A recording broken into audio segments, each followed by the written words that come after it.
Ukrainian President Zelensky says that he is ready to hold new elections in Ukraine, but there is an if here. He says if the country's parliament will amend the law and if its foreign allies provide security, then he'll hold the elections. Zelensky also said that he expected to send Washington the revised proposals on ending the war with Russia within a day from now.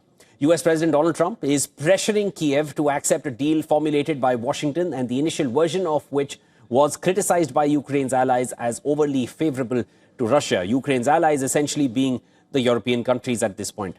In a recent interview, Trump said that Russia had the upper hand in the conflict. He also accused Kiev of using war to avoid elections. Now, in response to this, the Ukrainian leader underlined that elections are a question for the people of Ukraine and not people from other states.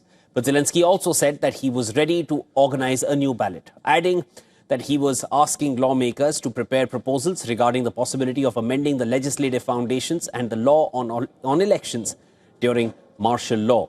Zelensky's 5-year term essentially expired in May last year, but the Ukrainian constitution prohibits elections in wartime. To hold the elections, there are two questions. First of all, security. How to do it under the strikes, under the missiles, and in relation to our troops. The question is how to vote. You know it, I don't want to repeat. And the second question is the legislative basis for the legitimacy of the elections.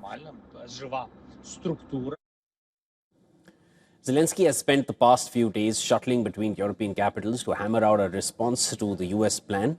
On Monday, he held talks with European leaders in London and Brussels. On Tuesday, he went to Italy to meet Pope Leo and Italian Prime Minister Giorgia Meloni. Zelensky on Monday said the 28-point US plan had been revised to 20 points after talks at the weekend. The US has indicated that Ukraine should give up the Donbas region to achieve peace. This will be in return for security promises that fall short of Kiev's aspirations to join NATO. European allies have expressed solidarity with Ukraine, expressing concerns over the US plan. In an interview, Trump criticized Europe's role. He said, NATO calls me daddy, and this was in reference to a previous comment made by NATO's leader, Mark Rutte. And then Trump added that they talk, but they don't produce, and the war just keeps going on and on. Trump also blasted Europe as decaying and weak on immigration in the latest broadside against some of the oldest US allies.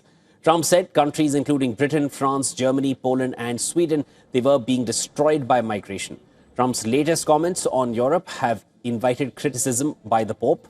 The Pope warned against such comments, saying they were trying to break apart a very important alliance. He also warned that seeking peace in Ukraine without Europe was unrealistic. Meanwhile, President Vladimir Putin called Ukraine's eastern Donbas region as Russia's historical territory. This was during a televised event. Putin said his territory is important.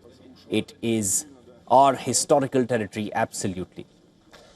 Now, many disputed his statement, saying Donbas was never historically Russian and Ukrainians have been the majority there for a long time.